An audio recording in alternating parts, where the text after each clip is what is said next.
Hola Mariano, ¿qué tal? ¿Cómo estás, Mariano? ¿Todo bien?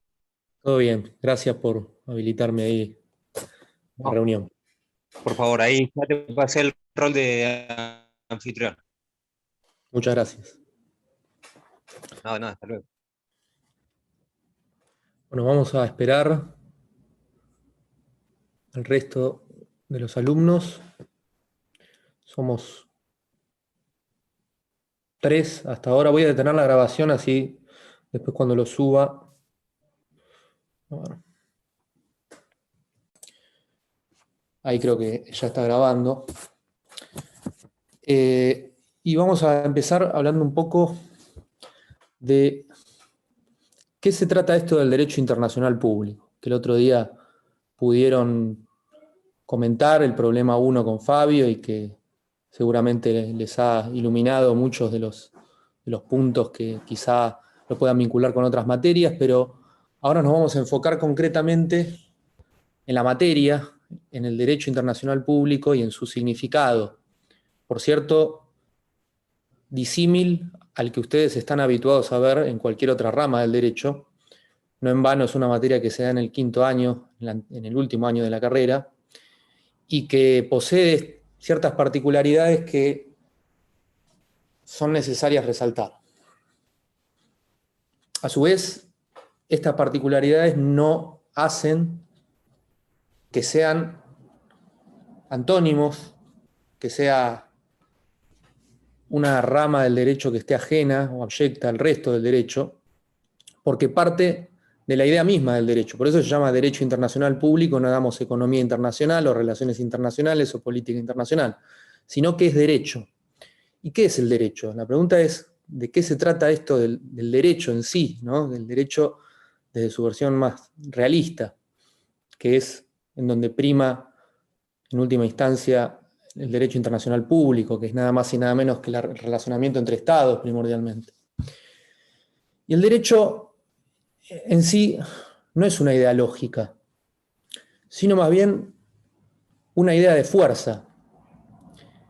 He aquí por qué la justicia,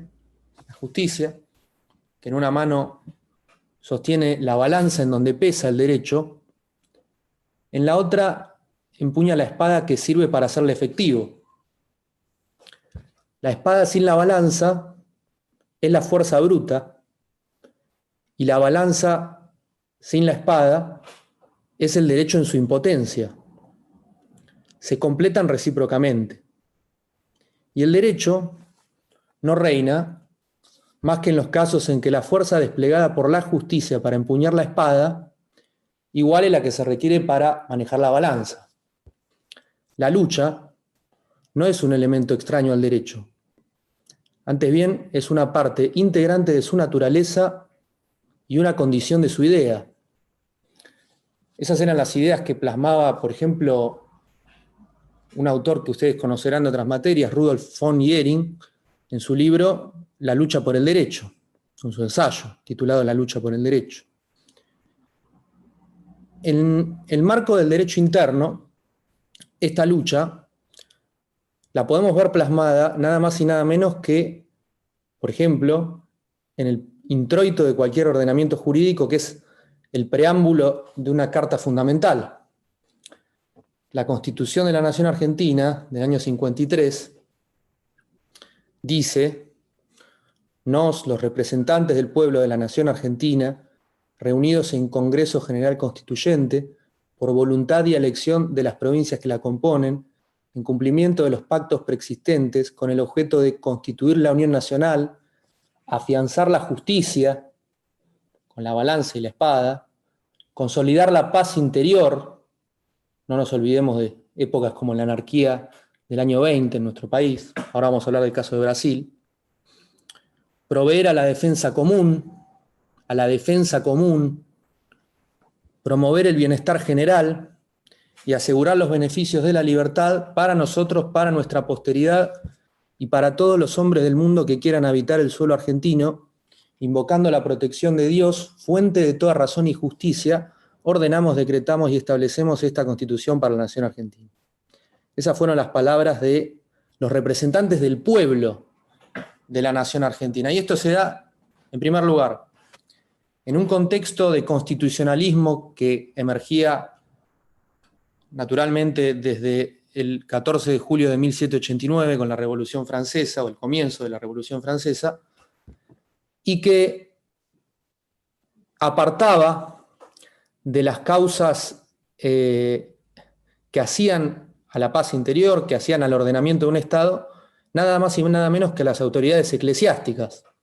Ustedes fíjense que, por ejemplo, el preámbulo dice, con la protección de Dios, fuente de toda razón y justicia. No invoca a la figura religiosa o eclesiástica como fuerza coordinadora o árbitro del sistema, sino más bien como una suerte de vis directiva dentro de lo que hace a un sistema jurídico, en el caso argentino. Entonces, afianzar la justicia, consolidar la paz interior, son todas enunciaciones que parece que fueron redactadas, por un lado, tomadas de la obra de Jean-Jacques Rousseau, aquel gran filósofo de origen de lo que hoy es Suiza, en Ginebra, estas teorías contractualistas que ustedes habrán visto en materias como derecho político, pero primordialmente también de Thomas Hobbes y de su gran obra El Leviatán.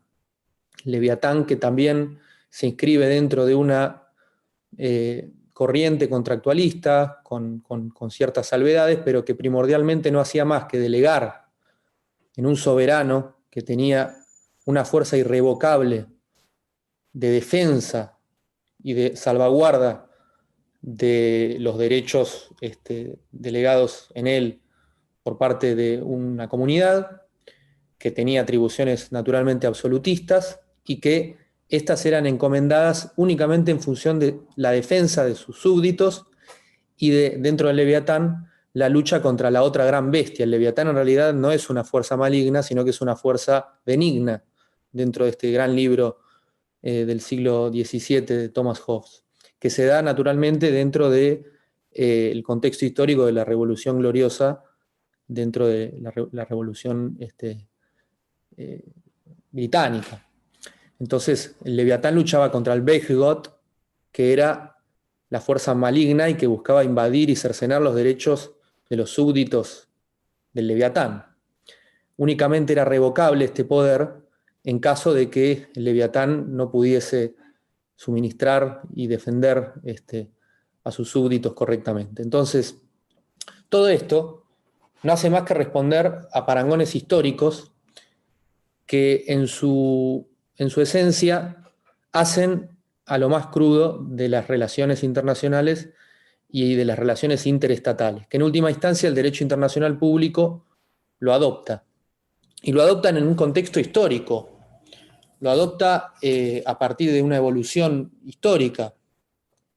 Si nosotros nos hacemos un breve estudio de los acontecimientos históricos más importantes de la caída del Imperio Romano, del Bajo Imperio Romano en el año 476 después de Cristo, el último emperador Rómulo Augusto, ante las invasiones de los hunos, de los visigodos, de los godos, de los francos, de los sajones, de los anglos, todas comunidades que habían dado cuenta de la sobreextensión imperial del Imperio Romano, sumamente corrompido. Hay grandes obras que hablan al respecto, grandes películas incluso, y que en última instancia dan cuenta de esta caída que inaugura lo que muchos, la Edad Media en principio, y lo que muchos hablan como una gran época de oscurantismo, dentro del ámbito cultural, dentro del ámbito político y dentro del ámbito jurídico también.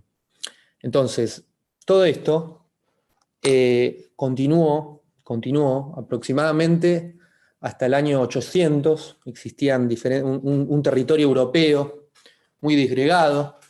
No nos olvidemos que el derecho internacional público es eminentemente eurocéntrico y lamentablemente muchas veces obviamos la existencia de otras civilizaciones y de otros sistemas jurídicos, pero esto se da por esta cuestión, primero, del legado romano que tiene la gran mayoría del derecho continental europeo, y en segunda instancia porque la la Carta de Naciones Unidas fue la primera que quizá pudo plasmar estos principios teniendo en cuenta otras civilizaciones, por ejemplo la china, la rusa, la japonesa, la india.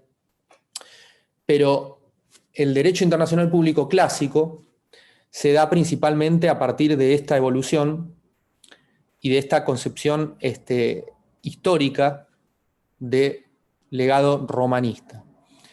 Y esto lo vemos muy claramente a partir, por ejemplo, de lo que fue en el año 800 la consagración del Imperio Carolingio, que el Papa, la máxima autoridad eclesiástica que ustedes conocen de la Iglesia Católica y que era quien, con la famosa teoría de las dos espadas, una del Papa y otra del emperador del imperio que funda Carlomagno, era quien debía suministrar paz en el continente europeo.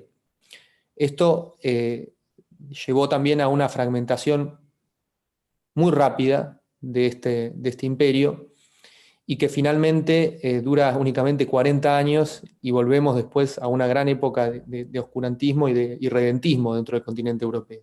Pero eso no significaba que no existían otras civilizaciones u otros grandes imperios dentro del mapa mundi. Por eso acá ustedes ven un mapa mundi que tiene, en primer lugar, grandes defectos. Yo diría que el primero es, cualquier mapa es una simplificación de la realidad, una simplificación a escala mundial, en este caso. Está centrado en Europa, como ustedes verán, como han sido los clásicos mapas que nosotros consumimos desde la primaria. No está la Antártida, otro gran error que diría yo para nuestra materia, porque vamos a ver ya de qué se trata esto del Tratado Antártico.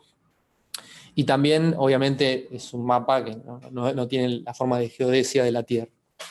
Tiene una escala de 0 a 3.000 kilómetros y podemos ver únicamente a la ordenación físico-política de los países. No lo podemos ver, no sé, a Alberto Fernández con Dylan desde la Quinta de Olivos, no lo podemos ver a Maduro saludando desde Miraflores, ni tampoco a Bolsonaro desde Plan Alto, pero sí podemos ver estas entidades estatales o entidades políticas que llamamos Estado-Nación. Pero también vemos, por ejemplo, que Europa, que ocupa un lugar disminuido dentro de este mapa, se le oponen otros grandes territorios, como pueden ser los Estados Unidos de América, la República Popular China y Rusia, que nosotros llamaríamos a este sector del mapa Occidente, África. Tenemos aquí a China, la República Popular China, que tiene cualidades geopolíticas y geográficas muy particulares. Ustedes saben que China no era un Estado, o no nace en primer lugar como un Estado-nación, sino que es una civilización en sí misma, una civilización multiétnica, multicultural, y que a lo largo de su historia jamás se ha tenido que enfrentar contra la lucha de otro gran imperio. Y cuando así sucedió, los imperios que la invadieron fueron sinizados, fueron conquistados culturalmente, como los manchús, como los mongoles. Y esto nace de la idea misma de qué es lo que entendemos por China. China en realidad es un nombre que le atribuimos desde Occidente, pero el verdadero nombre de China, en chino, en mandarín, significa el imperio del medio, el gran imperio del medio. Ellos se ven a sí mismos como una civilización que es el centro y el eje del mundo, y hoy en día el mundo está corrido a la región de Asia-Pacífico. Si no, fíjense ustedes cuáles fueron los últimos movimientos geopolíticos que realiza Estados Unidos y hacia dónde se dirigen sus portaaviones nucleares. Están principalmente ubicados en los grandes estrechos del Océano Índico y del Océano Pacífico, en Hormuz, en Malaca, y ahora que ha tomado una gran preeminencia en las últimas semanas el Canal de Suez, a raíz del encallamiento que hubo de un buque que transportaba petróleo. Entonces, todo esto nos da la pauta de que nosotros en verdad nos enfrentamos a una realidad un poco distorsionada. En Europa, a lo largo les diría desde la Edad Media hasta la Edad moderna, y quizá un poco más, se entendía a la geografía desde una visión religiosa. Por ejemplo, si nosotros leemos el capítulo del Inferno de Dante Alighieri, podemos ver que cuando narra el pasaje de Odiseo por el Peñón de Gibraltar, que se las denomina las columnas del infierno, en donde pasa Odiseo y mueren todos sus tripulantes, y él es quien queda vivo y continúa aquella famosa epopeya que da nacimiento a esta historia de amor con Penélope, que es el final de la Odisea. En realidad no se lo ve desde un punto de vista geográfico, geopolítico, sino que se lo ve como un terreno de la vida terrenal, valga la redundancia, en donde el hombre tenía que llevar adelante un deber o una misión de redención. Y acá existen las famosas obras, por ejemplo, de todo lo que es la escuela patriástica dentro de la iglesia, la Ciudad de Dios de San Agustín, diversas obras que dan cuenta de que en realidad a la vida terrenal no se la veía como una vida en donde primase la razón, sino que primaba la fe. Y ahí es donde la iglesia oficiaba de árbitro de todos los conflictos internacionales, que no eran en realidad entre naciones, pero sí entre distintos reinos, entre distintas comunidades que sucedían dentro de la Europa continental. ¿Esto hasta cuándo fue así? Bueno, ustedes fíjense que el continente americano, nosotros desde el descubrimiento de América hasta el Tratado de Tordesillas, antes hubieron 4 bulas papales, la intercatara breve, todas, que fueron resueltas por Alejandro VI de Medici y que otorgaban y eran formas de adquisición del territorio, legítimas, por cierto, para aquel entonces. Esto, ustedes dirán, bueno, ¿hasta cuándo fue así? Porque naturalmente es algo totalmente, que hoy lo vemos con un gran abismo temporal, pero que primó hasta el año 1648, que es el momento en donde se le da fin a la famosa Guerra de los 30 años, entre el Sacro Imperio Romano Germano, que fue una de las continuaciones del Imperio Carolingio, junto con el Reino de Francia y con el Imperio Bizantino, que se dio entre este Sacro Imperio Romano Germano, un rey católico, cristiano católico. No nos olvidemos que en el año 1519 se lleva adelante la famosa Reforma Luterana, que es cuando Martín Lutero publica sus famosas 95 tesis en la capilla de Wittenberg, reprochándole el diezmo al Papa de aquel entonces y las prácticas impías de la Iglesia Católica, y que dan lugar a la famosa Contrarreforma, que ustedes conocerán a partir de lo que fue, por ejemplo, el Concilio de Trento, y que da lugar a distintas guerras, escisiones, separaciones, la Iglesia anglicana, la Iglesia calvinista, la Iglesia luterana, los presbiterianos, los anabaptistas, todas estas corrientes religiosas que empiezan a empujar a la evolución humana a un territorio totalmente inhóspito para aquel entonces, y que dan el nacimiento o dan el puntapié al nacimiento de los Estados-nación, que se consolida, como les dije, en el año 1648, cuando se firma en realidad varios tratados, pero principalmente 2 de ellos fueron los más importantes, el Tratado de Osnabrück y el Tratado de Münster, entre los príncipes católicos y príncipes protestantes, y se decide, en primer lugar, que se iban a respetar las soberanías estatales de los nuevos países que se iban a conformar, y que esto daba lugar al nacimiento de los famosos Estados-naciones, ¿no? Año 1648, la política empieza a tener autonomía desde lo religioso. Esto desde un plano filosófico es similar a verlo, la razón antecede a la moral, y en este caso el Estado antecede a la Iglesia. Y ahí es cuando la Iglesia empieza a perder la preeminencia que tuvo históricamente, y ahí es cuando empiezan a nacer todos estos, todo este sistema internacional que conocemos como derecho internacional público. Entonces, los grandes juristas que nacen en aquel entonces, Hugo Grocio, con su teoría de Mare Liberum, su libro, famoso libro Mare Liberum, en donde se abogaba por la libertad de los mares, la libertad de navegación. Todo esto no hacía más que subsumir dentro del interés nacional, en este caso Grocio era de origen neerlandés, obviamente que iba a abogar por la libertad de los mares si era financiado por la corona de Guillermo de Orange, entonces no había nada mejor que los grandes navegantes holandeses pudiesen navegar libremente todos los mares. Entonces se empieza a dar una doctrina de publicistas e internacionalistas en pos de estos intereses nacionales. Bueno, Gentili, Francisco de Vitoria, Federico Suárez, todos los autores que empiezan a dar nacimiento a lo que se conoce como el derecho internacional público clásico. Y esto evoluciona con cierta, ¿cómo llamarla? Absolutismo por parte de estos monarcas, por parte de estos grandes emperadores, algunos, el Sacro Imperio Romano Germano tuvo grandes emperadores, como por ejemplo Carlos de Habsburgo, hijo de Maximiliano, el rey de Baviera, y nieto de Fernando II de los Reyes Católicos.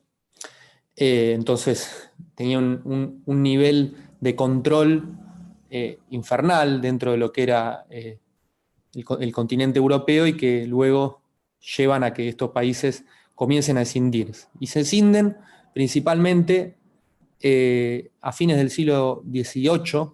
Ustedes conocerán todo lo que es el proceso de la Revolución Francesa y el surgimiento de este gran general de artillería que tenía el ejército francés, que se llamó Napoleón Bonaparte. Entonces, todo esto marchó muy bien hasta que un país o un Estado-nación como Francia buscó arremeter directamente contra todas las soberanías del resto de los estados e imponer un imperio europeo con raigambre francesa.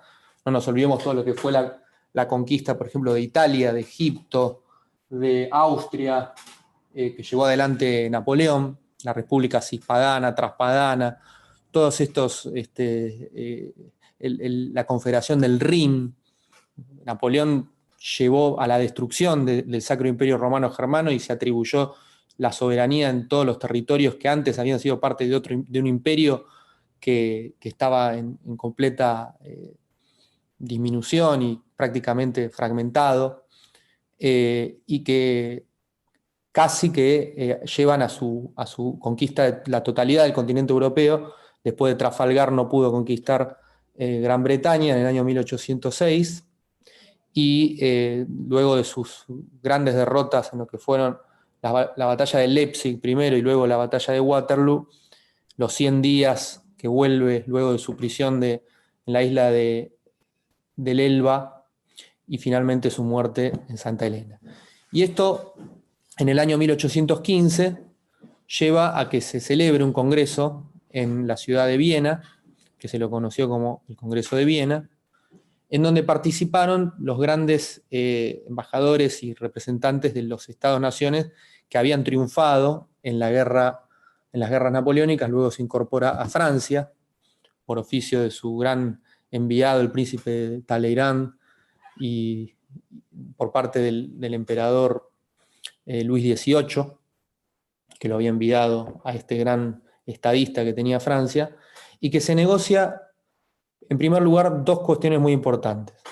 Lo que fue el concepto de legitimidad, que es muy importante dentro del derecho internacional público, y en segundo lugar, cómo se iban a llevar adelante las relaciones interestatales de manera concertada. Y cuando me refiero a concertada, me refiero a las primeras grandes reuniones multilaterales que hubieron en el derecho internacional público.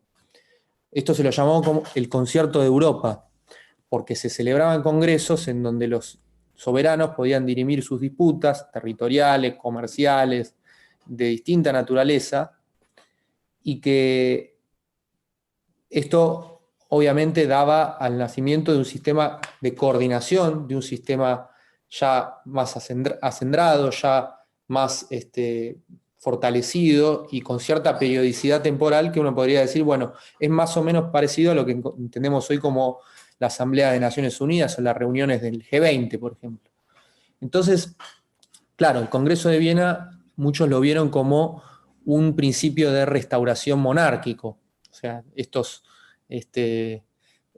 triunfadores de las guerras napoleónicas no iban a dejar que Europa se pudiese jacobinizar, que Europa pudiese correr el riesgo de nuevas revoluciones por parte de, no sé, los personajes como, o ciudadanos como los Saint-Culot, y que las grandes emperadores y grandes soberanos pudiesen aplacar todos estos riesgos congénitos que habían dado lugar a partir de instrumentos como la Declaración de los Derechos del Hombre y del Ciudadano, la Constitución Civil del Clero, todos instrumentos de derecho interno, pero que también tuvieron una gran repercusión dentro del derecho internacional público porque consagraban la legitimidad en favor del pueblo que ya no eran súbditos, sino que eran ciudadanos. Y estos ciudadanos redactaban para sí mismos su ordenamiento jurídico interno y en la mayoría de los casos lo hacían de forma republicana o en forma en donde ellos tuviesen la capacidad o la legitimidad de origen. Ya no era una legitimidad que caía de Dios al pueblo, era una legitimidad ascendente del pueblo al soberano, era un contrato y en muchos casos revocable, como hablaba, por ejemplo, Voltaire.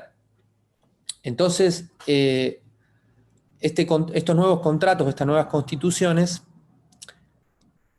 hacían que allí resida el principio de legitimidad. Y la legitimidad no era más que la forma en que los soberanos pudiesen efectivizar, y que los ciudadanos, mejor dicho, pudiesen efectivizar para sí un orden interno y que este orden interno debía ser respetado por parte del resto de los Estados-nación. Entonces, bueno, todo esto que nace en el Congreso de Viena y que se replica hasta la actualidad, fue verdaderamente revolucionario dentro del sistema europeo. Porque si volvemos, por ejemplo, al caso chino o al caso del derecho islámico, por ejemplo, nos encontramos con ciertas contradicciones. Ustedes saben que, por ejemplo, desde las revelaciones que tuvo Mahoma en el siglo VII después de Cristo, el Islam se entiende como una religión bicéfala, en donde una cabeza mira al derecho islamita o entre los musulmanes, que se lo conoce como el Dar al-Islam, y otra cabeza mira a las relaciones con el resto de los imperios o el resto de las civilizaciones que son consideradas como enemigos, el derecho o el estado de la guerra, el Dar al-Harb se lo llama. Entonces, cuando negocian, por ejemplo, tratados, todo lo que fueron las cruzadas, todo lo que fue la invasión o la caída de Constantinopla, todo lo que fue la lucha que se dio entre el Imperio Otomano y los distintos estados europeos en el siglo XVIII y en el siglo XIX, era una relación asimétrica, se lo veían como civilizaciones inferiores o soberanos que no debían ser correspondidos. Y en ese sentido, el emperador otomano era considerado el legatario legítimo de Mahoma, y con sus variantes, porque no nos olvidemos que Mahoma no nombró ningún sucesor legítimo y que la disputa de su legado fue rebatida por dos de sus profetas, que fueron el príncipe Alí, que da nacimiento a toda la escuela chiita, y el príncipe Abu Bakr, que da nacimiento a toda la escuela sunita. Y allí se empieza a ramificar una concepción religiosa y ecléctica dentro del mismo Islam. Y es lo que hoy entendemos como los grandes problemas que tiene Medio Oriente. Por eso tenemos una Irán chiita, una Irak mayoritariamente chiita y en parte sunita. Tenemos una Siria que la gobierna un presidente chiita, pero con mayoría sunita. Y así se entienden estos grandes problemas e incluso dentro del sunismo existen diferentes variantes. Existe el sunismo pakistaní de Maududi, existe el sunismo radicalizado de Qutb, existe el sunismo de los hermanos musulmanes de Albana, fundados en el año 1928, existe el sunismo wahabista de los radicalizados de Omán y Arabia Saudita. Entonces, todo esto, que hoy en día lo vemos como un gran choque de civilizaciones, existe desde tiempos inmemoriales y no hace más que responder a esta noción que yo expliqué al principio, que es la lucha por el derecho y la lucha por la justicia universal, que en verdad es una verdadera quimera. Y esto lo tenemos que ver con este prisma para entender de qué se trata el derecho internacional público. Y ahora vamos a continuar un poco con cómo es el derecho internacional público hoy. Bueno, ustedes saben, desde la consagración de la Carta de San Francisco en el año 1945, hablamos en principio de, por ejemplo, el principio de igualdad soberana, el principio de no intervención en los asuntos internos, el principio de no uso de la fuerza, el principio de buena fe, el principio de cooperación internacional, el principio de autodeterminación de los pueblos, todos estos enumerados en el artículo 2, 1 y 2 de la Carta de Naciones Unidas, pero que encuentran sus grandes excepciones y encuentran sus grandes asimetrías. Y naturalmente, esto es un propósito y un principio y una serie de principios que no se condicen con la realidad. Por eso ustedes dirán, ¿por qué existe un Consejo de Seguridad en donde de sus 15 miembros son únicamente 5 los que tengan poder de veto, que son nada más y nada menos que los triunfadores de la Segunda Guerra Mundial? ¿Sí? Estados Unidos, la continuidad primera de la Unión Soviética, que es Rusia, China, Francia y el Reino Unido. Por más de que esto, o de que hablemos de un sistema de igualdad soberana, dentro de esta igualdad soberana hay algunos que son más iguales que otros. Entonces, esto no es una injusticia a los ojos de las relaciones internacionales, sino que es la realidad política, la realpolitik, como se la llama. Nosotros lo podemos ver como una situación de injusticia, pero recordemos que la justicia es la espada y es la balanza, ¿sí? Volviendo a la alegoría del comienzo. Entonces, ustedes dirán, bueno, el derecho internacional público, entonces, ¿sirve o no sirve?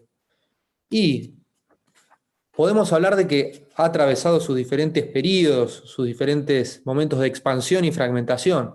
Si nos referimos, por ejemplo, al derecho internacional post Primera Guerra Mundial, posiblemente lo miremos con grandes ojos de escepticismo.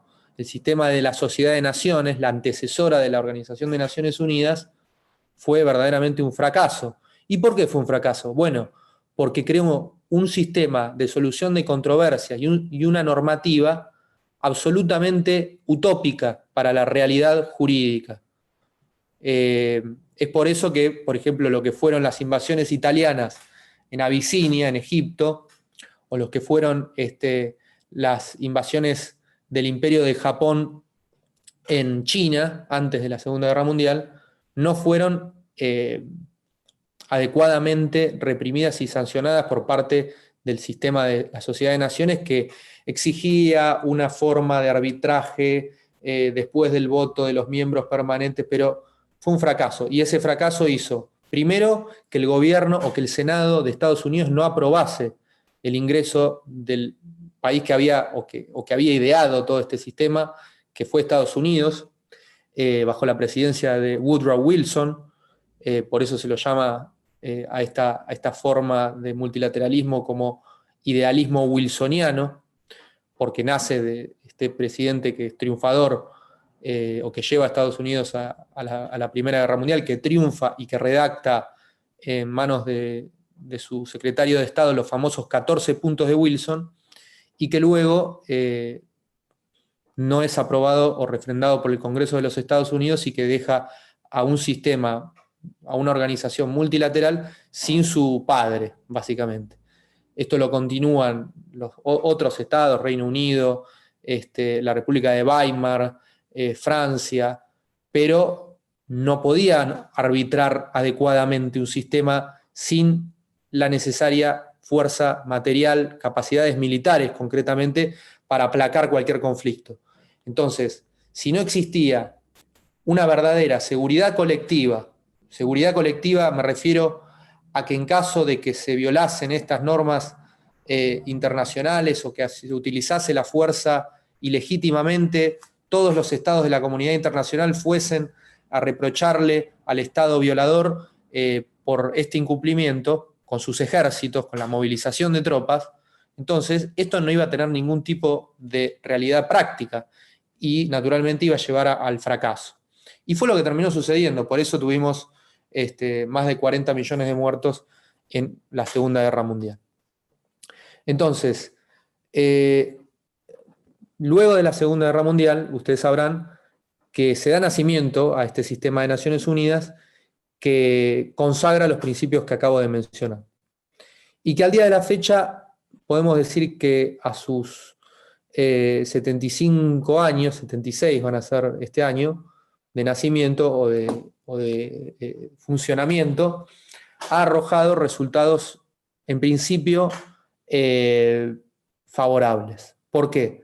Porque los conflictos similares a los que sucedieron en la Primera Guerra Mundial, en la Primera y en la Segunda Guerra Mundial, pudieron ser evitados.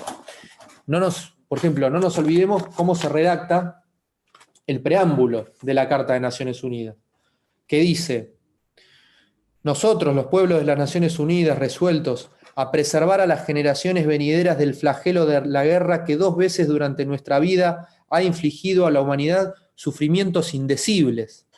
O sea, con esta prosa damos cuenta de lo que significó el fracaso de la Sociedad de Naciones y el legado de 2 guerras mundiales que llevaron cientos de millones de muertos en la práctica. Entonces, las Naciones Unidas, querramos o no castigarla, tuvo la bonomía de no repetir los eventos trágicos de la Segunda Guerra Mundial. No tuvimos un Stalingrado, y a pesar de que por momentos, durante la segunda mitad del siglo XX, estuvimos cerca de la hecatombe nuclear, o del Armagedón nuclear, principalmente en el año 62, en la famosa crisis de los misiles cubanos entre la Unión Soviética y los Estados Unidos, esto jamás sucedió, porque después de Hiroshima y Nagasaki, en agosto del 45, no volvieron a explotar bombas nucleares en ningún territorio civil y que viviese digamos, como medio de la guerra, ¿no? Por más de que no estén prohibidas las armas nucleares, temas que ya vamos a ver. Entonces, el derecho internacional público.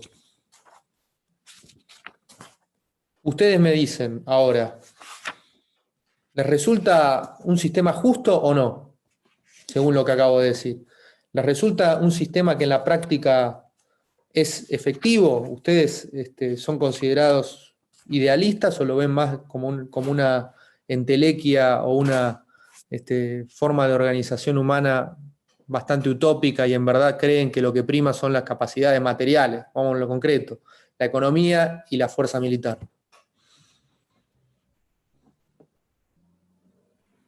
Fue una pregunta eso.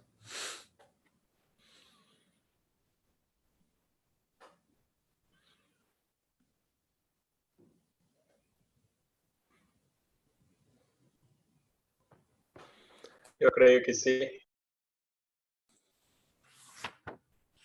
¿Crees que sí que?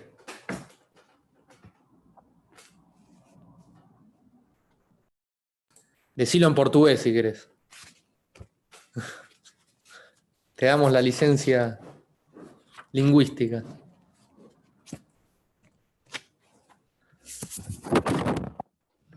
Profe, tu pregunta es sobre, pues si nosotros pues sí, creemos que la nueva organización, gracias a las Naciones Unidas, es algo muy utópico, ¿cierto? Algo como así, pues lo que entendí.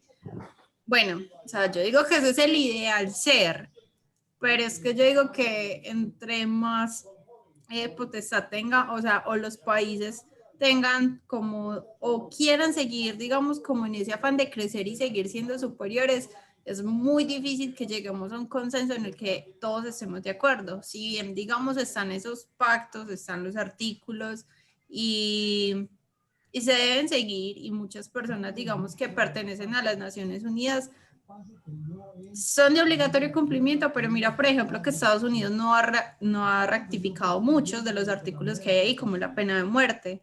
Entonces uno dice como que, pues sí, ese es el ideal ser, pero de que ahí a que se vaya a cumplir, pues realmente le falta mucho porque tienden a ser muy individuales, no actuar más en conjunto, de pronto se actúa más en conjunto a veces lo que es en temas comerciales y eso que siempre se quiere una supremacía y es digamos como lo que yo miro mucho en negocios.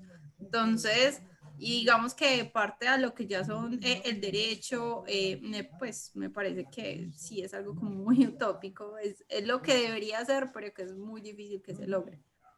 Exacto. Bueno, esta distinción que Lina realiza entre el deber ser y el ser, o entre la realidad y lo que prescribe una norma jurídica, se replica obviamente dentro del derecho internacional y de las relaciones internacionales. El sistema de Naciones Unidas estatuye una serie de principios y de obligaciones, más que nada en pos de la aseguranza de la paz y seguridad internacionales. Ese es el propósito principal, les diría, de la Carta de Naciones Unidas, pero evidentemente hay ciertos estados que la cumplen más que otros. Esto es así. Ahora, si no tuviésemos una Carta de Naciones Unidas, y esto es una pregunta contrafáctica, pero si no hubiese una Carta de Naciones Unidas, ¿dónde estaríamos hoy? Quizá podemos responder a esta pregunta llevando adelante una suerte de pregunta retórica en base, por ejemplo, a algunos libros. Yo les voy recomendando muchos libros a lo largo de este curso.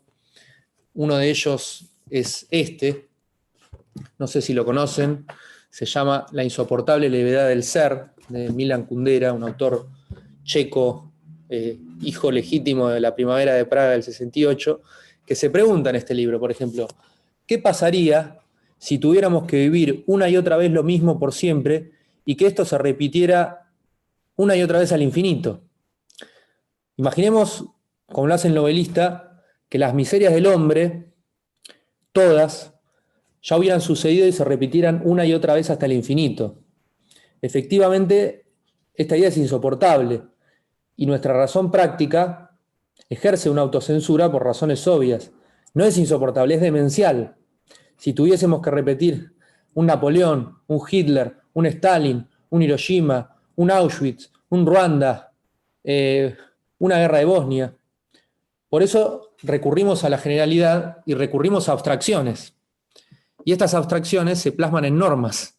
Y estas normas las conocemos en el derecho internacional público como tratados, en muchos casos.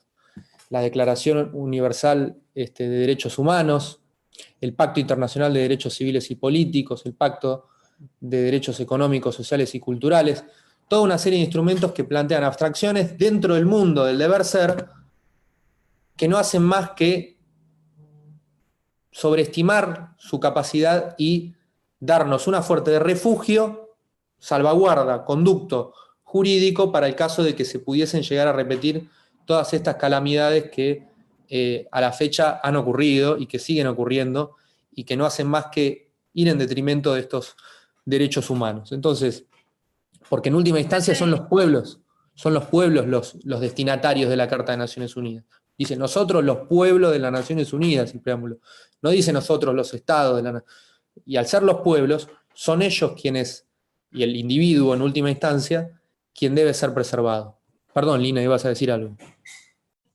Sí, lo que decías, que pues que si no existiera una Carta de Naciones Unidas se podría seguir replicando, pues digamos los casos más exponenciales que hemos visto en la historia de la humanidad, pero la verdad es que, como lo dices también, pues sigue ocurriendo, las guerras siguen existiendo. Digamos que nosotros acá en Latinoamérica, yo digo desde mi punto de vista, digamos del lado económico, percibimos más lo que son las desigualdades, la desigualdad. Pero si nos vamos, por ejemplo, a Medio Oriente, es una guerra constante, es una guerra todo el tiempo, siguen prevaleciendo mis intereses por encima de cuánto daño yo te pueda llegar a hacer. Si, digamos, Estados Unidos, pues voy y me meto a otro país simplemente porque quiero tu petróleo, no me importa cuántas personas vayan a morir. Entonces, es como que o sea, sirve porque digamos que ya no se hace en la guerra frontera, pero la guerra, digamos que por debajo sigue existiendo.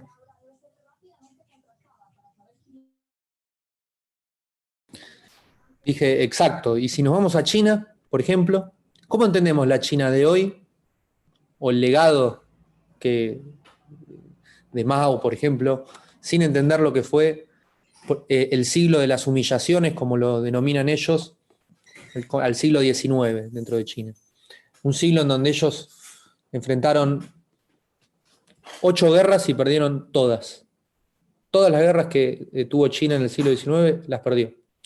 Las perdió incluso considerándose superiores dentro del plano cultural, porque China se caracteriza por eso. Desde el lado, lo vemos, de la religión confuciana, por ejemplo, lo que hace a la alabanza al emperador. La famosa genuflexión a la reina británica o al rey británico, en China se conoce como kowtow, y es una alabanza con las 2 manos y las 2 rodillas en el piso, y es distinta a la rodilla única apoyada en el piso del Imperio Británico, o que conocemos históricamente dentro del Imperio Británico. Entonces, esta superioridad china, desde el plano cultural, no se plasma y no vio resultados desde el plano bélico. Y por eso hubieron 2 guerras del opio. En una de ellas se quedaron con Hong Kong, en otra de ellas dieron apertura al puerto de Guangzhou para que pudiesen comerciar con países europeos, porque China era un país cerrado, desde el siglo XV que China se había cerrado al mundo, no aceptaba diplomáticos, no había jus legationem, como se conoce hoy al derecho a enviar representantes diplomáticos, embajadores, cónsules a otros estados, y tampoco China comerciaba con otros países más allá de alguna u otra ofrenda o souvenir que podía llevarse quien estuviese de turno en el puerto de Guangzhou o de Cantón.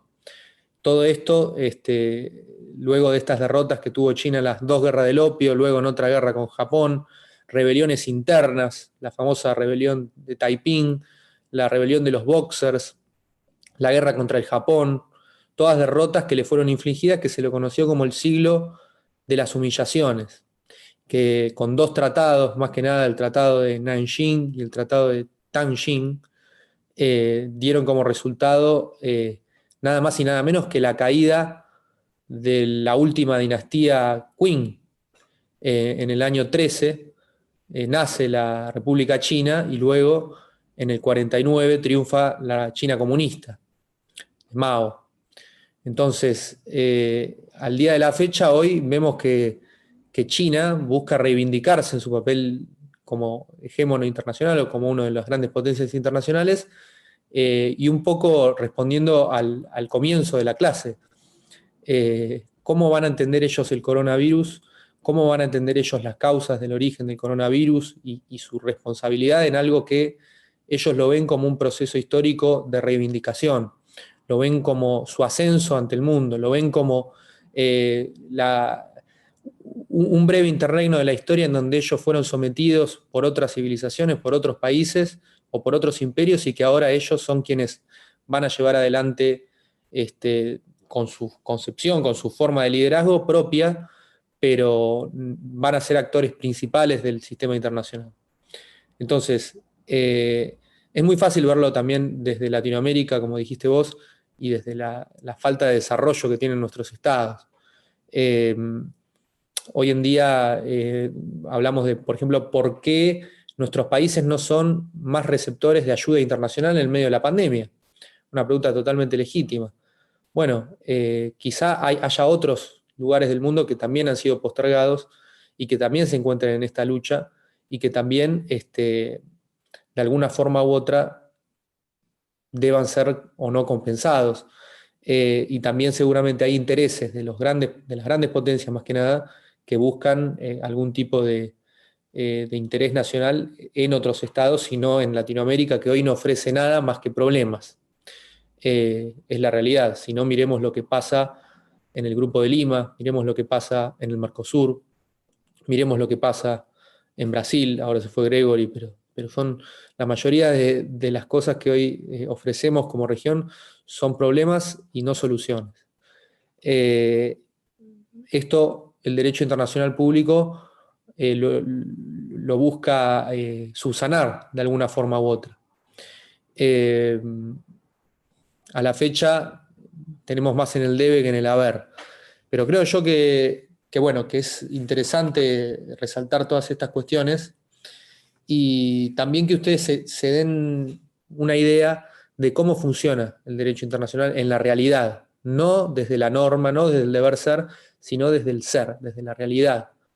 Y para ello también está la pregunta 1 del problema, que era el tema de esta clase, que justamente tiene que ver con la evolución histórica y tiene que ver con lo que vinimos hablando desde hoy. Digamos que hasta el año 91 las Naciones Unidas se circunscribían dentro del contexto de Guerra Fría. Entonces, en esta Guerra Fría, que nace desde 2 momentos históricos importantes, uno de ellos es la batalla de Stalingrado, en donde Hitler pierde la delantera en el frente occidental, y otra es la batalla de Midway, en donde Estados Unidos triunfa ante el imperio japonés y toma la delantera en el teatro de operaciones del Pacífico.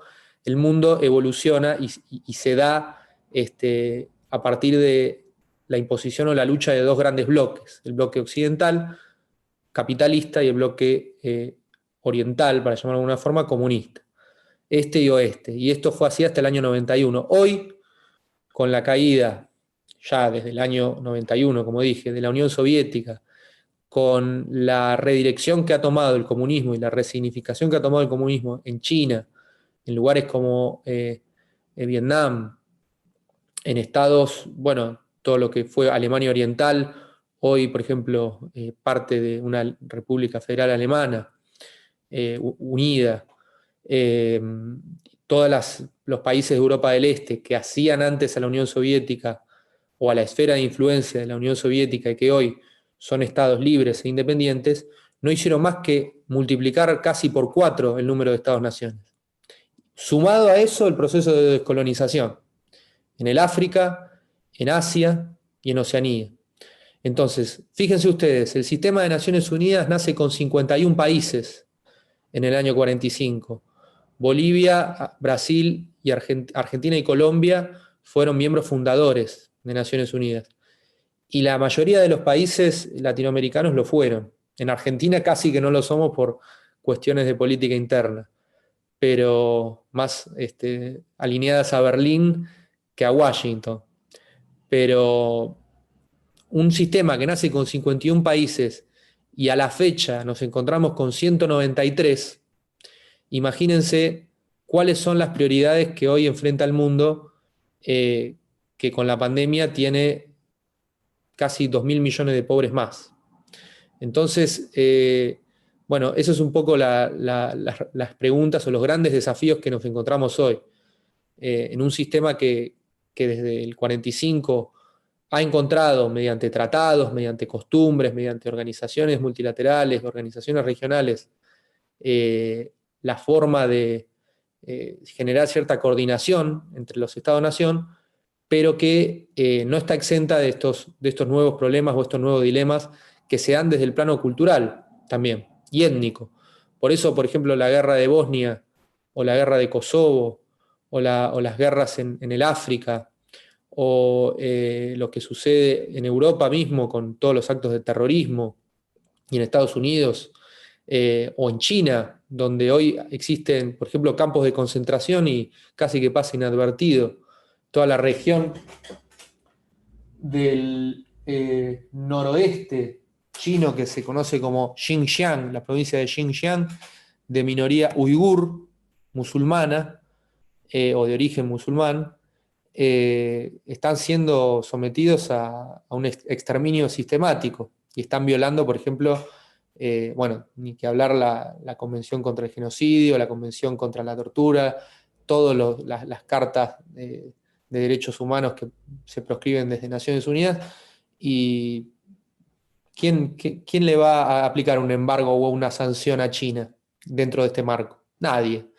Entonces, claro, China tiene 97% de mayoría Han, de origen cultural Han, 3%, 2% musulmán y un 1% cristiano. A los cristianos los mandan a los supermercados acá en América Latina.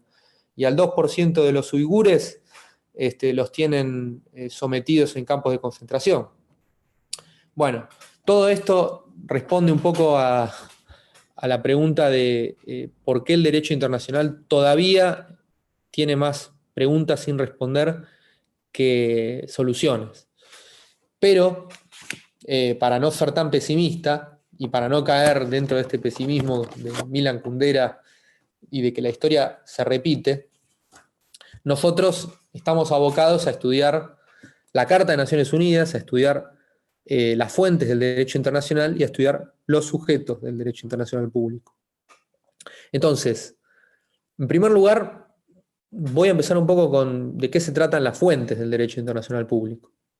Y esto lo podemos ver más que nada en el artículo 38 del Estatuto de la Corte Internacional de Justicia, en donde se dice, ese artículo, que no es más que un artículo, ¿cómo llamarlo? El Estatuto de la Corte Internacional de Justicia, imagínenselo como es un tratado dentro del sistema de Naciones Unidas, pero que no hace más que reglar los distintos mecanismos de solución de controversias que tiene las Naciones Unidas mediante la Corte Internacional de Justicia, y que para la solución de estas controversias se proscriben diferentes normas que deben ser seguidas por la Corte Internacional de Justicia para entender en las distintas causas y en su grado de competencia, contenciosa, consultiva. Entonces, el artículo 38 enumera más que nada 5 fuentes. Y lo dice así: la Corte, cuya función es decidir conforme al derecho internacional las controversias que le sean sometidas, deberá aplicar a las convenciones internacionales, sean generales o particulares, que establecen reglas expresamente reconocidas por los estados litigantes. B. La costumbre internacional como prueba de una práctica generalmente aceptada como derecho. C. Los principios de derecho reconocidos por las naciones civilizadas. D. Las decisiones judiciales y la doctrina de los publicistas de mayor competencia de las distintas naciones como medio auxiliar para la determinación de las reglas de derecho, sin perjuicio de lo dispuesto en el artículo 59. 2. La presente disposición no restringe la facultad de la Corte para decidir un litigio ex aequo et mono, si las partes así lo convinieren. Entonces, para resumir, estas son las fuentes del derecho internacional. Cuando nos referimos a fuentes, no hablamos de fuentes materiales, que estas serían, digamos, los fundamentos extrajurídicos de una norma o de una norma jurídica de cualquier tipo. Por ejemplo, se dice que no sé, los pactos preexistentes a la Constitución argentina, el Pacto Federal, el Protocolo de Palermo, el Pacto de San José de Flores, la Constitución del 26, la Constitución del 19, de la Asamblea del año 13, todos esos son fuentes materiales de la Constitución argentina. O que el Código Napoleónico es una fuente material del Código Civil de Vélez Arfiel, dentro del derecho civil. Ahora, la fuente formal no es más que los medios o procesos para la creación de derecho, de derecho de cualquier tipo. Es un medio. Y estos medios, en donde se terminan plasmando normas, dentro del derecho internacional son 3 los principales. Las convenciones internacionales, coloquialmente y popularmente conocidas en el barrio como tratados, la costumbre, los principios generales del derecho. Esas son las fuentes principales. Después tenemos 2 fuentes más, que se las denomina fuentes auxiliares. Ustedes dirán, ¿por qué son fuentes auxiliares? Bueno, en primer lugar, la Corte Internacional de Justicia ni ningún organismo jurisdiccional en ninguna de sus competencias ha fallado únicamente a partir de la jurisprudencia o la doctrina. Y la jurisprudencia o la doctrina se sostienen en última instancia por las fuentes principales. porque en sentido restringido, un tribunal jurisdiccional, algunos juristas dicen que no crea derecho con sus sentencias. O sea, que la jurisprudencia no es fuente creadora propiamente dicha, esto lo dicen ciertos autores, sino que no hace más que apoyarse auxiliarmente en las fuentes principales, que son estas tres que les mencioné, lo mismo que la doctrina.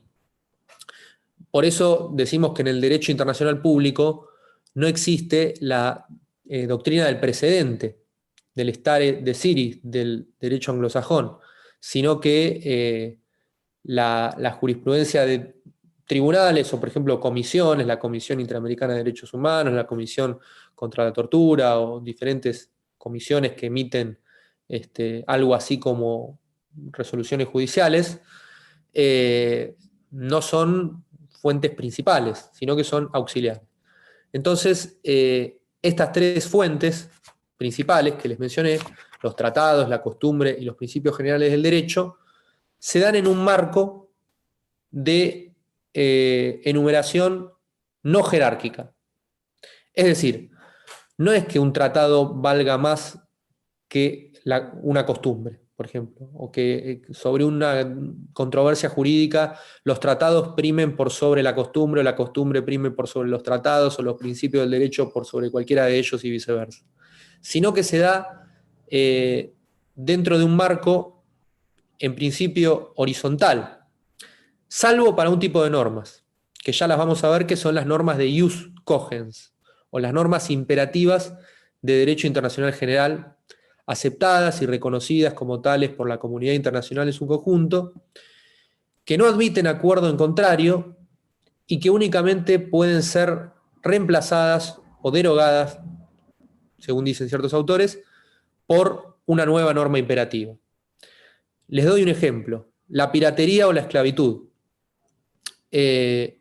Antes ustedes sabrán que en la comunidad internacional clásica, la esclavitud no era vista como como una cuestión proscripta por el derecho internacional, sino que, por ejemplo, en Rusia la servidumbre se abolió en el año 1866, en Brasil un poco más tarde todavía, y Estados Unidos tuvo que pasar por una guerra civil de 5 años para que la esclavitud fuese abolida, y un presidente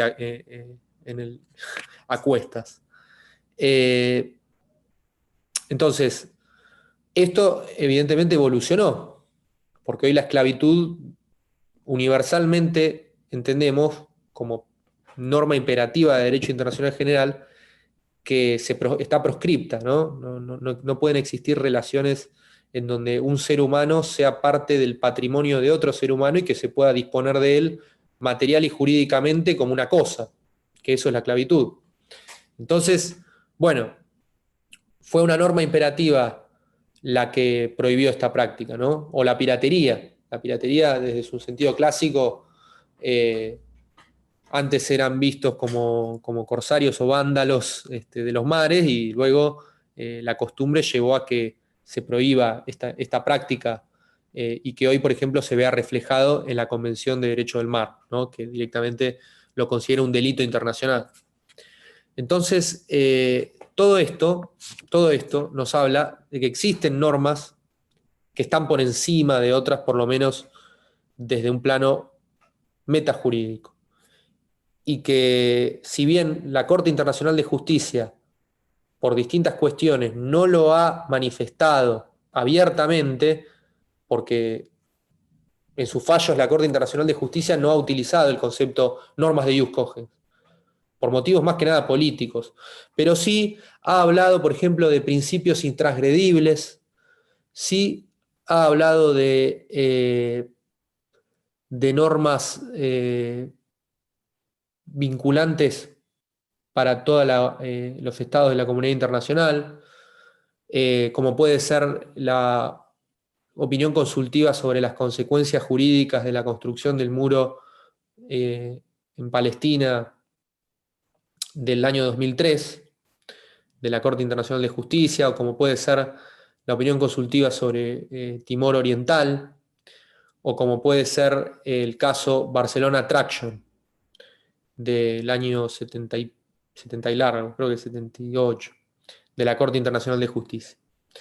Entonces, en principio sí existirían estas normas que se consideran como normas imperativas de derecho internacional general. Pero la clasificación de las normas del derecho internacional la podemos entender desde distintos enfoques. Desde el alcance personal o territorial hablamos de normas bilaterales o multilaterales. Cuando involucran a dos estados son bilaterales, cuando involucran a más de dos estados son multilaterales. Normas generales, cuando hablamos de un agrupamiento de estados que conforman, por ejemplo, un tratado, se habla de normas generales. Cuando hablamos de normas particulares, vinculan solo a un número determinado de estados, determinados. Pueden ser también, por ejemplo, el Mercosur, son normas particulares para los estados miembros del Mercosur, las que se dan en su seno.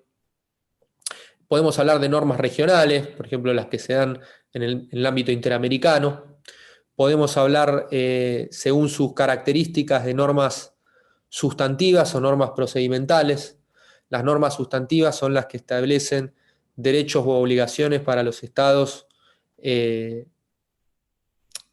derechos u obligaciones de distinto tipo, por ejemplo, no sé, la prohibición de torturar a sus ciudadanos, ¿no? Dentro de la Convención contra la Tortura. Pero también existen normas procedimentales que arbitran mecanismos de solución de controversias, por ejemplo, el Estatuto de la Corte Internacional de Justicia, que recién hablábamos. Podemos hablar, según su fuente creadora, de normas convencionales o consuetudinarias. Las normas convencionales son más que nada los tratados escritos, y las normas consuetudinarias se dan por costumbre. En definitiva, no son más que diferentes clasificaciones de fuentes que son estas que les mencioné en el artículo 38 de la Corte Internacional de Justicia. 3 principales, 2 auxiliares. La clase que viene vamos a ver y vamos a empezar con la costumbre internacional y de qué se trata y cuáles son sus requisitos y cuáles son sus elementos, y vamos a ver algunos casos que les van a servir para resolver el problema 1. Luego vamos a ver también los tratados internacionales, principalmente las 2 convenciones de Viena de Derecho de los Tratados, y si tenemos tiempo vamos a ver también algo de principios generales del derecho y de la equidad y la doctrina y la jurisprudencia, que también son consideradas fuentes auxiliares. Así que, bueno, en principio vamos a dar por concluida la clase de hoy con este concepto. Yo quería que se lleven una impresión más histórica de evolución del derecho internacional. Espero que les haya sido leve, y la clase que viene vamos a continuar con esto que les mencioné. Somos 3, a mí me gustaría, voy a parar la grabación.